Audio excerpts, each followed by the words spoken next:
archéologues bichonnent leurs nouvelles trouvailles. Depuis 3 semaines, ils étudient l'imposant socle de pierre et le pied de la colonne romaine.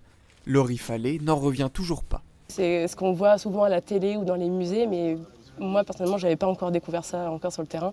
Et bien sûr c'est un peu le rêve de tout enfant quand on voyait ça à la télé. Moi j'étais hyper excitée et là le vivre en vrai c'est exceptionnel. Surtout qu'elle n'est pas toute seule, je pense qu'elle doit avoir ses sœurs à côté. À Soissons, on est habitué à trouver des vestiges de l'époque romaine, comme en 2023 avec cette vaste villa.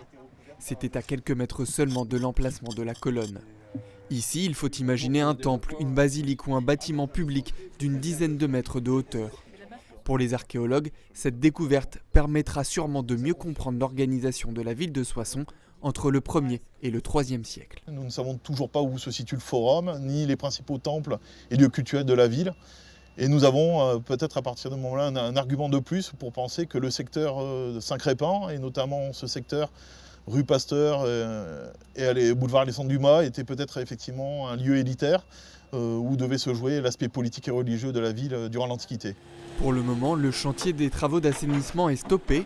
Il faut encore creuser autour pour trouver ou non le reste de l'édifice. On peut avoir encore quelque chose d'assez exceptionnel conservé sous ce bitume en présence. Donc effectivement, on espère trouver de nouveaux vestiges fabuleux. À terme, le but est que la colonne soit visible par les habitants. Ça va rester dans le quartier, au carrefour qui est juste derrière nous, là, au niveau de Hugo et le boulevard Pasteur.